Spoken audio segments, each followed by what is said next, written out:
जी, start करते हैं, ठीक है, हम चीज़ों को। चलिए स्टार्ट करते हैं फिजिक्स के बारे में चीज़ें समझना। हमने लास्ट क्लास में पढ़ा था कोफिशिएंट ऑफ लीनियर एक्सपेंशन के बारे में। जब भी आप किसी रॉड को, जिसकी लेंथ एल है,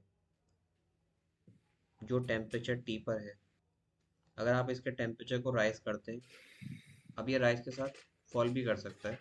दोनों तरह के चेंजेस हो सकते हैं। ये अभी एक्सपैंड कर रही थी, ये कंप्रेस भी कर जाती है अगर आप टेम्परेचर को डाउन करेंगे। आपने वो देखी है रेलवे लाइन की जो पटरी होती है, देखिए, हाँ। उसमें बीच में इस तरीके का गैप होता है। तो जी। वो गैप रखने का रीज़न पता है क्या होता है? जब जैसे कभी भी, एक तो एक स्पेसिफिक ये होता है कि जैसे टेम्परेचर अर्थ का बढ़ता है, यानी गर्मियाँ तो हैं। वैसे जो रेलवे का जो क्या कह रहे हैं? सर, जो रेलवे की जो क्या बोलते हैं, उसको क्या बोलते हैं? पटरी बोलते हैं। व्हील्स। व्हील नहीं, जिस पर व्हील पे चलती है वो लाइंस ओ। जो बिछी होती है ना, जी जी। जिन पर नहीं चलती नहीं है। सर, आप हीट के बारे में बोल रहे हैं ना? जी तो जी फिर जी। रेलवे तो रेलवे की व्हील्स का हीट ज़्यादा इंक्रीज हो जाता है। नहीं, हीट ज़्यादा इंक्रीज नहीं होता। जो पटरियाँ होती हैं वो इस तरीके से उनके बीच में गैप होता है। गैप इसलिए रखते हैं कि अगर ये एक्सपैंड हो तो एक्सपैंड होकर वो गैप फिल हो जाए, ठीक है, बस इसलिए जी इसको गैप को रखा जाता है। अगर ऐसा नहीं करेंगे तो उनका साइज बढ़ जाएगा, और उनका साइज बढ़ जाएगा तो उससे क्या हो सकता है कि जो व्हील में वो आ रही हैं वो व्हील में थोड़ा सा दिक्कत कर सकती हैं आने में। जब किसी चीज़ एक्सपेंड कर जाती है तो यहाँ पर जो ये इन्होंने स्पेस छोड़ी है, जैसे जैसे टेम्परेचर इंक्रीज करेगा तो ये स्पेस फिल हो जाती है, ठीक है। और एक चीज़ ये भी होती है कि गाड़ी जब चलती है तो यहाँ पर उसका व्हील चलता है, और व्हील जब बार बार फ्रिक्शन करता है ना, बहुत स्पीड से फ्रिक्शन करेगा इसके ऊपर, तब भी वहाँ पर हीट प्रोड्यूस होती है। फ्रिक्शन की वजह से,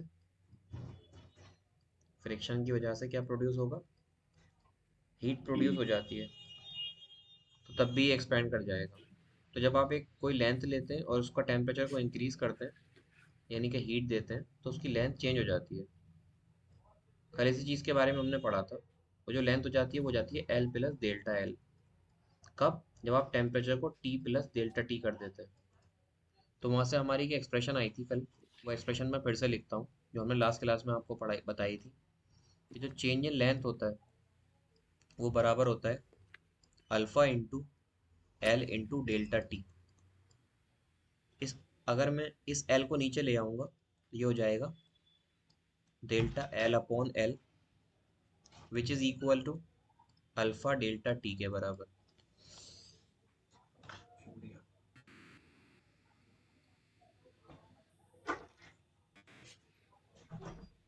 ठीक है। ये जो अल्फा है, इस अल्फा को हम बोलते हैं कोफिशिएंट ऑफ लीनियर एक्सपेंशन। जी, आप बताए थे। जी, कोफिशिएंट ऑफ लीनियर एक्सपेंशन।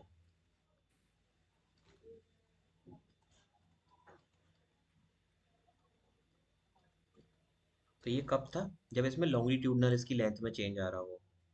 अब हम इससे आगे चलेंगे चीज़ों के बारे में पढ़ने के लिए। मैंने कल आपको तीन तरह का चेंज बताया था। एक लॉन्गिट्यूडनल चेंज आता है, इसको लीनियर चेंज बोलते हैं।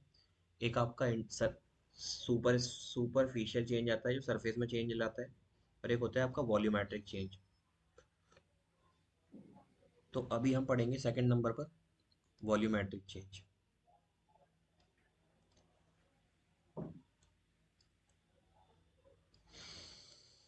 इसको बोलते हैं वॉल्यूमेट्रिक एक्सपेंशन। वॉल्यूमेट्रिक एक्सपेंशन, ठीक है। वॉल्यूमेट्रिक एक्सपेंशन का मतलब कितना वॉल्यूम चेंज हो रहा है। और जब भी आप वॉल्यूम की बात करते हैं तो आप किसकी बात कर रहे होते हैं? आप एक स्पेस्ड ऑब्जेक्ट की बात कर रहे होते हैं।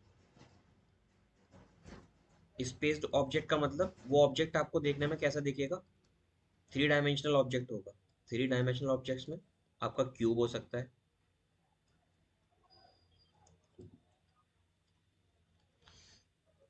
सिलेंडर हो सकता है,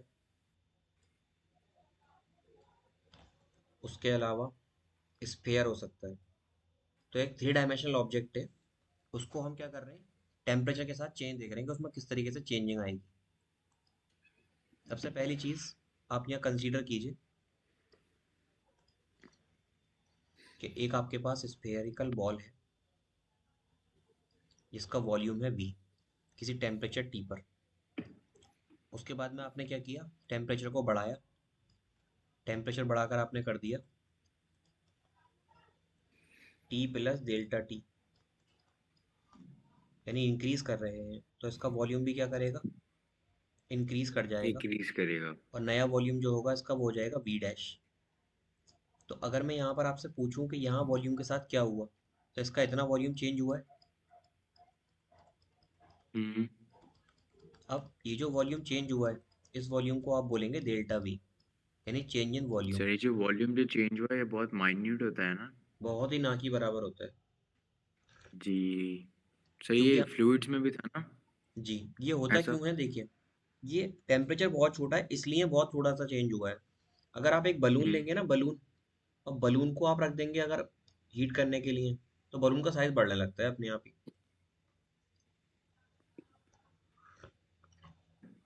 समझ रहे हैं? जी। अगर आप एक वाटर बॉटल को, मैंने बताया था ना, बलून लीजिएगा, उसे गर्म पानी में रख दीजिएगा, हम्म। तो उसके अंदर हम्म। मॉलिक्यूल्स इंक्रीज कर जाएंगे और उसका साइज काफी चेंज हो जाएगा। जी बढ़ जाएगा। जी। तो देखिए, यहाँ पर मैं बताता हूँ, अगर टेम्परेचर टी की बात कर रहे हैं, एट टेम्परेचर टी वॉल्यूम कितना है V, eight temperature T dash volume कितना है V डैश। यानी कि टी डैश में और टी में कितने का चेंज आया, इसको लिखेंगे टी डैश जो है वो बराबर होगा temperature plus delta T.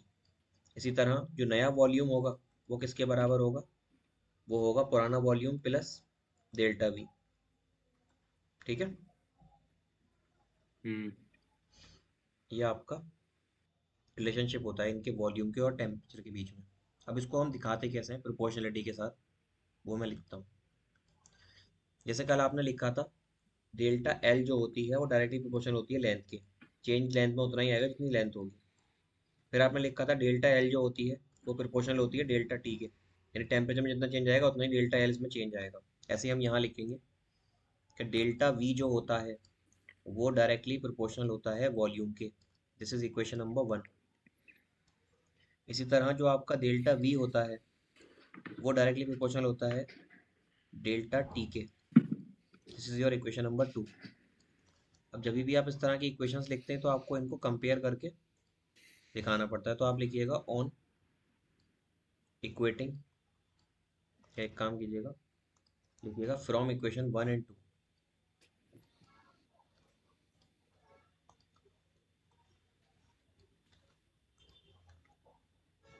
From equation 1 and equation number 2। तो मैं क्या लिखूंगा, डेल्टा वी जो होगा वो प्रोपोर्शनल होगा किसके, वी इंटू डेल्टा टी के। यही हम्म। होगा। जी। अब अगर मुझे इस प्रोपोर्शनलिटी को हटाना है तो मुझे यहाँ पर कोई ना कोई कांस्टेंट डालना पड़ेगा। वो कांस्टेंट आप मान लीजिए के वी डेल्टा टी हो जाएगा। तो ये जो आपने के डाला है इसको दिखाते हैं आप delta V is equal to gamma V delta T से। अब ये गामा जो होता है इसको बोलते हैं आप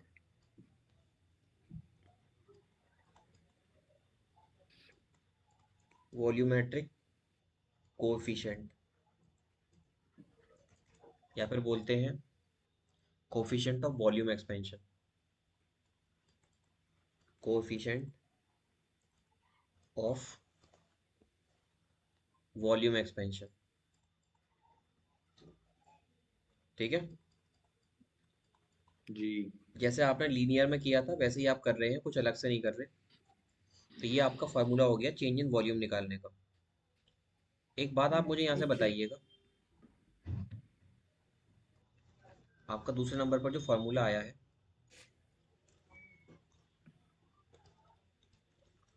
वो आया है डेल्टा वी सर इसको गामा बोलते हैं। इज इक्वल टू, क्या बोलते हैं, gamma. Delta V is equal to gamma V delta T. अगर इस वॉल्यूम को नीचे ले आऊंगा तो ये क्या हो जाएगा, D V upon V is equal to gamma into hmm. Delta T. ये क्या है, D V upon D, D V upon we,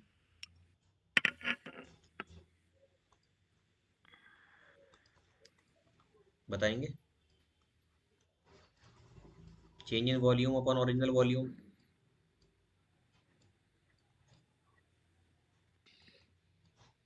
volumetric strain का नाम सुना है, हाँ जी। भूल गए आप।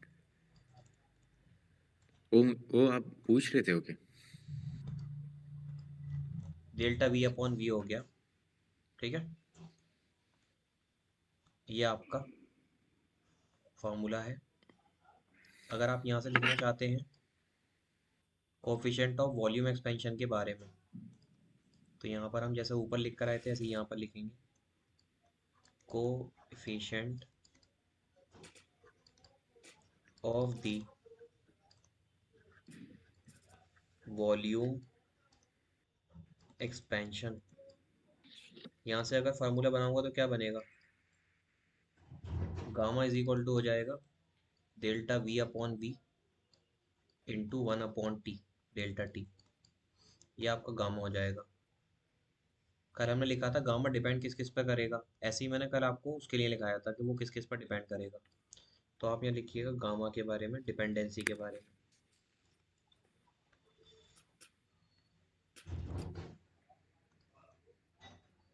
सबसे पहले it's depend on the nature of the material. Volume. It is depend on nature of material.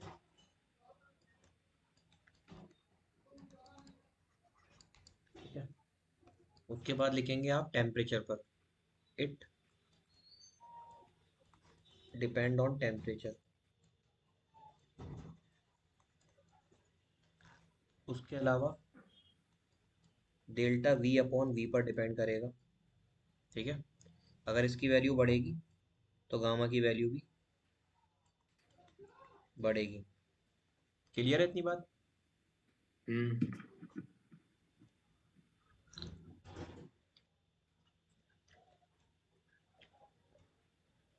तो हमने जो दो चीज़ें पढ़ी हैं मैं इनके बारे में बात करता हूँ। एक आपने पढ़ा है अल्फ़ा, एक आपने पढ़ा है गामा। अल्फ़ा का फार्मूला होता है delta L by L into one upon delta T, coefficient of linear expansion. ये होता है delta V upon V into one upon delta T. तो अगर यहाँ से इनमें से किसी की भी डेफिनेशन लिखने को आ जाए तो आप डेफिनेशन इसकी बना लीजिएगा यहीं पर ही। क्या कीजिएगा, लिखिएगा अगर आप ऑब्जेक्ट की लेंथ लेते हैं 1 metre and change in temperature लेते हैं 1 केल्विन, तो जो आपकी अल्फ़ा की वैल्यू है वो डेल्टा एल के बराबर आएगी। ऐसे ही अगर आप यहाँ वॉल्यूम लेते हैं 1 मीटर क्यूब और चेंज इन टेम्परेचर लेते हैं 1 केल्विन, तो जो आपका गामा है वो बराबर आएगा डेल्टा वी के। यहाँ से डिफाइन कर सकते हैं कि डेफिनेशंस को। हाँ जी।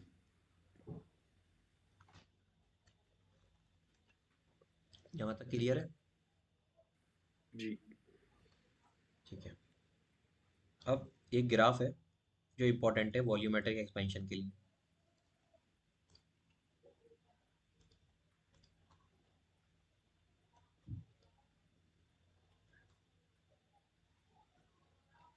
ये है आपका गामा, यहाँ पर है टेम्परेचर। तो ग्राफ आ जाता है कई बार डिस्कस करने के लिए, गामा वर्सेस टेम्परेचर का ग्राफ क्या होता है। गामा एक्चुअल में डिफाइन किसके लिए होता है, वॉल्यूम के लिए डिफाइन होता है। हम्म। तो ये बात ध्यान रखिएगा आप, if it is defined for volume you have to study about the change in volume with respect to temperature. तो वॉल्यूम का चेंज जो आएगा टेम्परेचर के साथ वो इस तरीके से आएगा कि पहले तो ऐसे जाएगा ग्राफ, उसके बाद ऐसे कांस्टेंट हो जाएगा। ठीक है, तो इसमें दो बार चेंज जो आ रहा है, एक बार आएगा यहाँ पर जो इसका ये ग्राफ है, और एक बार यहाँ से इस पॉइंट से ये कांस्टेंट हो जाएगा। ठीक है, तो ये इसके दो अलग अलग पॉइंट्स हैं। आप यहाँ स्लोप निकाल सकते हैं इसका। ठीक है, अब यहाँ पर देखिए समझते हैं कि जी ग्राफ क्या क्या रहा है, तो आप इसकी हेडिंग डाल लीजिएगा ग्राफ के लिए। Graph of gamma versus temperature. इस साइड पर गामा की वैल्यू बढ़ रही है, इधर टेम्परेचर की वैल्यू बढ़ रही है। तो आप यहाँ कंसीडर कर लीजिए कि यहाँ पर जो टेम्परेचर है आपका वो है 150 केल्विन, और यहाँ पर जो टेम्परेचर है वो है 450 केल्विन। यानी टेम्परेचर जैसे जैसे बढ़ रहा है आपका वैसे वैसे गामा की वैल्यू बढ़ रही है। लेकिन एक टाइम पे जा करके आपको हाँ दिखेगा कि यहाँ पर आपका ग्राफ बिल्कुल फ्लैट हो गया।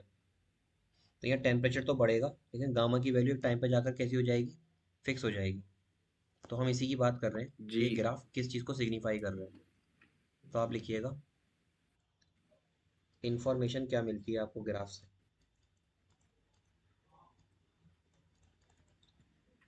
इन्फॉर्मेशन, देखिए इसको भूल जाइए अभी के लिए, आप फार्मूला लिखिए। फार्मूला कहता है गामा इज इक्वल टू क्या होता है, delta V upon V hmm, into 1/t, delta T यही होता है।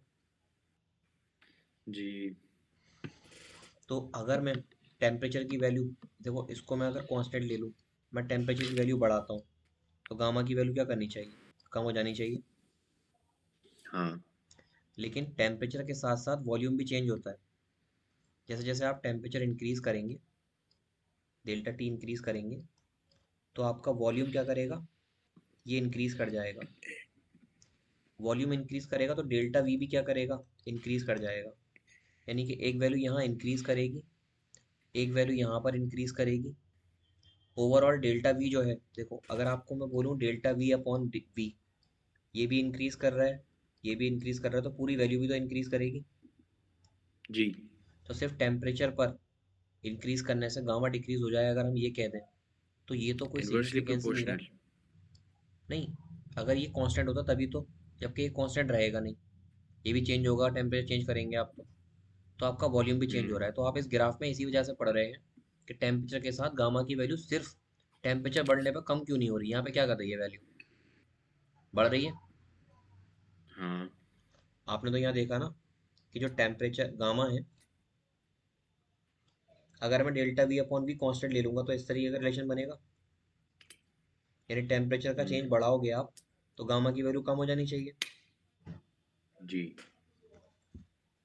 यहाँ पर ऐसा नहीं हो रहा। ऐसा ना होने के पीछे क्या रीज़न है, कि जो आपने कांस्टेंट मानकर हटाया है डेल्टा वी अपॉन वी, ये भी जो है वो फंक्शन है किसका, टेम्परेचर का। इसलिए आप इसको हटा नहीं सकते। अगर आपको स्टडी करना है तो आप दोनों के साथ स्टडी करेंगे। गामा की value delta V upon V पर भी डिपेंड करती है और गामा की वैल्यू टेम्परेचर पर भी डिपेंड करती है। अगर ये वाली वैल्यू बढ़ेगी तो ये वैल्यू और ज़्यादा बढ़ जाएगी। इस वजह से गामा की वैल्यू आपकी ओवरऑल बढ़ेगी ही बढ़ेगी।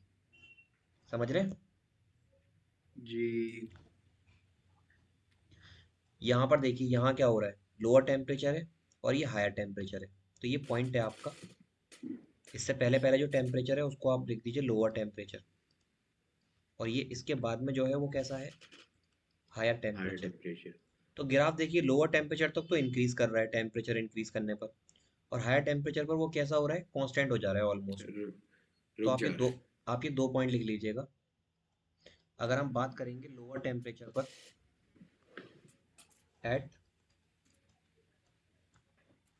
लोअर टेम्परेचर, तो क्या होगा, गामा की वैल्यू इंक्रीज करेगी एज टेम्परेचर इंक्रीजेस। ठीक है, लेकिन अगर मैं बात करूंगा एट हायर टेम्परेचर, तो यहाँ पर जो आपकी गामा की वैल्यू है वो ऑलमोस्ट कांस्टेंट हो जाती है, गामा इज कांस्टेंट। और आप देख भी रहे हैं इस ग्राफ में,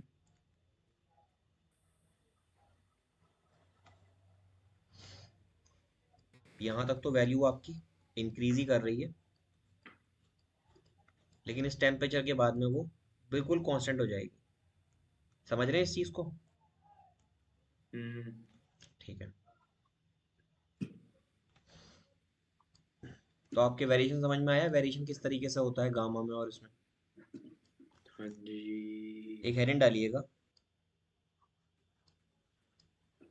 आइसोट्रॉपिक सॉलिड्स क्या होते हैं।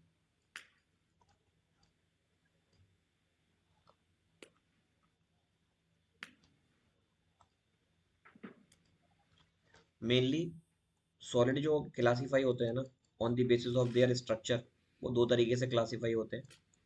एक तो होते हैं क्रिस्टल स्ट्रक्चर, एक होते हैं एमॉर्फस। अब मैं इनको यहाँ पर सिग्निफाई तो नहीं करा सकता, लेकिन मैं इसकी एग्जांपल बता देता हूँ आपको। क्रिस्टल स्ट्रक्चर की जो एग्जांपल होती है वो आपकी NaCl होती है।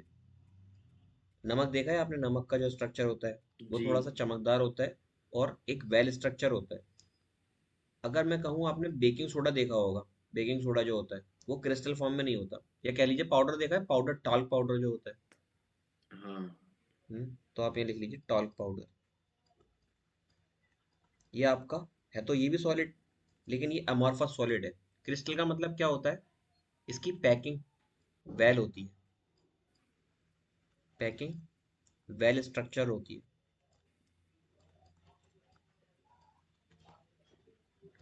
लेकिन जो एमॉर्फस होते हैं इनकी पैकिंग वेल स्ट्रक्चर नहीं होती, तो आप लिखिएगा इसकी अनवेल पैकिंग होती है, अनवेल पैकिंग। ठीक है। हाँ जी। तो यहाँ पर जो आप आइसोट्रॉपिक सॉलिड की बात कर रहे हैं, आइसोट्रॉपिक का मतलब होता है इंटरनल स्ट्रक्चर का सेम हो जाना। ठीक है। जैसे मैं आपको यहाँ पर इनके स्ट्रक्चर बना के दिखाता हूँ। क्रिस्टल स्ट्रक्चर की अगर हम बात करेंगे तो क्रिस्टल स्ट्रक्चर पूरा वेल डिफाइन होगा। मान लो इस तरीके से इसके मॉलिक्यूल्स अरेंज है, बहुत ही ज़्यादा वेल स्ट्रक्चर पैकिंग होगी।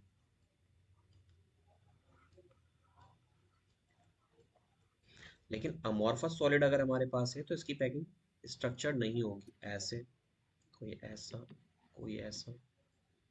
है ये भी सॉलिड्स ही, लेकिन इनकी जो पैकिंग है वो थोड़ी सी इरेगुलर है। जी, तो इन आपको लोग दिख रही होगी। का शेप डिफर करता है। शेप डिफर नहीं करता, होते दोनों सॉलिड ही हैं। बस इसके इंटरनल मॉलिक्यूल्स को अगर आप देखेंगे तो वो एक वेल स्ट्रक्चर अरेंज मॉलिक्यूल्स होते हैं। ठीक है, ये इस तरीके से। जी।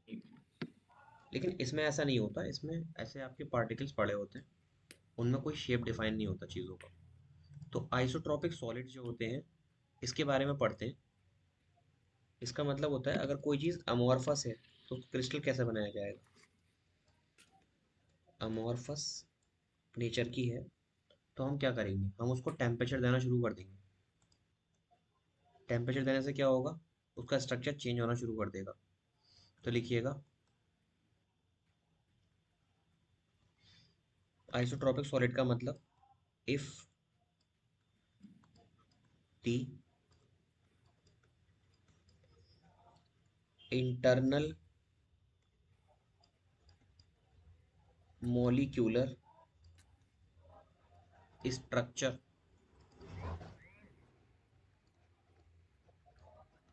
is in all the direction,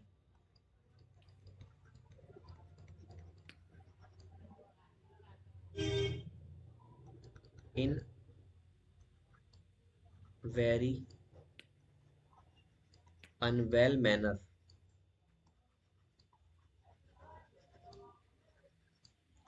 is called as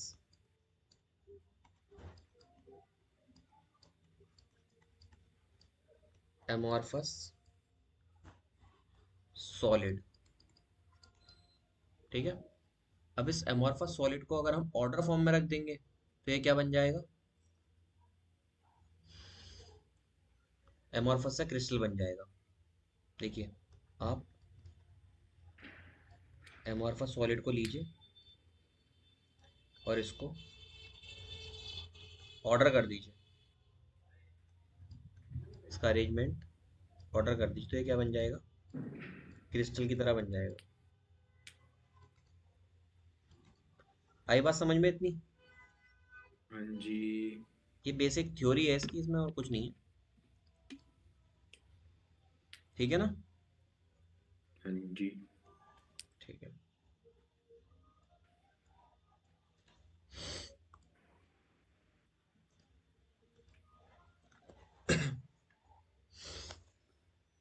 तो वॉल्यूम की जब हम बात कर रहे थे, यहाँ पर एक एक चीज़ को हम स्लोली स्लोली और एक्सप्लेन करेंगे चीज़ों को आगे ले जा करके। देखिए, एक चीज़ मैं अभी के लिए आपको बता रहा हूँ कि जो आपका वॉल्यूमेट्रिक एक्सपेंशन होता है वो 3 times of the coefficient of linear expansion होता है। इस बात को हम प्रूव करेंगे आगे चलकर। अभी आप मान लीजिए इसको कि जो कोफिशिएंट ऑफ वॉल्यूमेट्रिक एक्सपेंशन होता है वो 3 टाइम्स होता है किसके, कोफिशिएंट ऑफ लीनियर एक्सपेंशन की। ओके। मान लेंगे इस बात को। जी।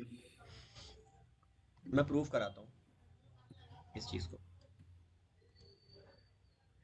आप एक क्यूब ले लीजिए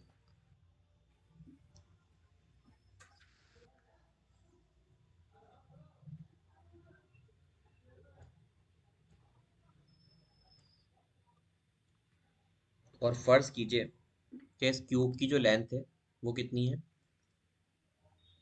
एल। ठीक है। हम्म। ठीक है। इसका टेम्परेचर है टी। अगर ओके। आप इसका टेम्परेचर बढ़ाएंगे तो मुझे एक बात बताइए, टेम्परेचर बढ़ाने पे क्या होगा, ये अपने आप को थोड़ा बड़ा कर लेगा। थोड़ा एक्सपांड हो जाएगा। थोड़ा सा एक्सपैंड हो जाएगा।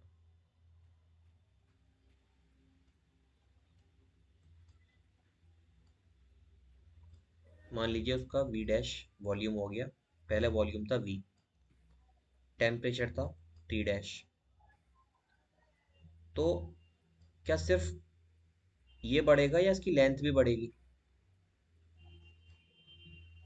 लेंथ भी एल डैश हो जाएगी। हम्म। ठीक है। तो मैं यहाँ लिखता हूँ, a cube having side L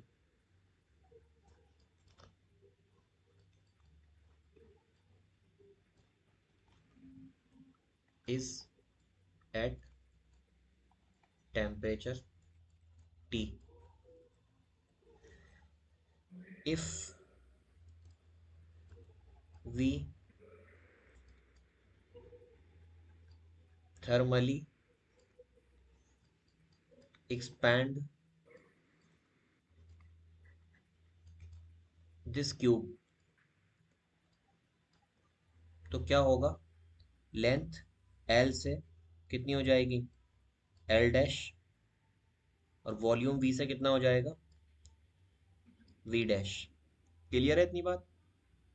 हम्म। अगर मुझे यहाँ पर लिखना है कि डेल्टा वी किसके बराबर होता है, तो फॉर्मूला याद है आपको, गामा वी डेल्टा टी के बराबर आएगा।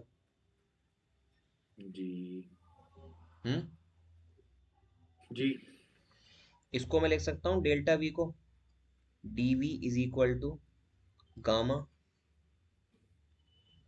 We into D T. For small change. लिख सकता हूँ। जी। अगर मुझे वॉल्यूम लिखना है क्यूब का, तो वो कितना होगा, एल क्यूब हम्म। होगा। जी। तो यहाँ पर अगर मुझे वॉल्यूम लिखना है तो मैं लिखूंगा D L cube is equal to gamma L cube D T. लिख सकता हूँ। जी। ठीक है। अगर आप इसको डिफरेंशिएट करेंगे डी एल क्यूब को, तो ये हो जाएगा 3 L square D L is equal to, ये कितना हो जाएगा, गामा एल क्यूब, और इसकी जगह क्या लिखूंगा, डी टी की जगह डी टी ही लिखूंगा। इतनी बात क्लियर है। हाँ। अब आ जाते हैं नीचे, एल स्क्वायर से इसको काट दीजिए, तो आपका थ्री डी एल जो है वो किसके बराबर आ जाएगा, gamma into L into D T के। हम्म। अब एक काम कीजिए, आपने लिखा है डेल्टा एल की जो वैल्यू है वो है alpha L into delta T, ये कल की क्लास में लिखा था हमने। हाँ।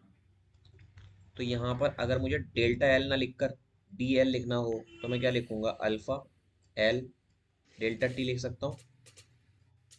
जी सर। तो आप यहाँ लिखिएगा थ्री टाइम्स ऑफ, इसकी जगह लिखिए ये वाली value, alpha L delta T is equal to gamma L delta T. तो एल से एल कैंसिल, डेल्टा टी से डेल्टा टी कैंसिल, क्या बचेगा आपके पास, gamma is equal to three alpha. Hmm. इसी टॉपिक की हेडिंग है, अगर आपके एग्जाम में ये आएगा तो हेडिंग लिख कर आएगी,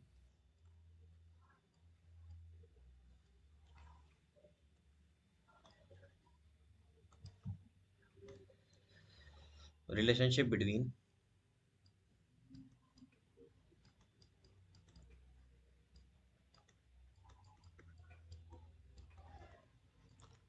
coefficient of linear linear x expansion linear expansion. And coefficient of volumetric expansion. ठीक है, ये आपका हम्म। वॉल्यूमेट्रिक एक्सपेंशन है और ये आपका लीनियर एक्सपेंशन है। तो इसमें रिलेशन क्या होता है वो आपने यहाँ लिख दिया, नीचे प्रूफ कर दिया। क्लियर है इतनी बात। जी। ठीक है, तो हमने जो आज पढ़ा वो हमारा ये रहा, ये चलते हैं।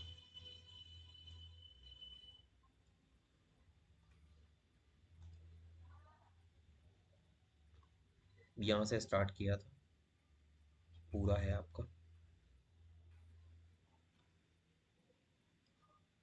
इतना समझ में आया आपके।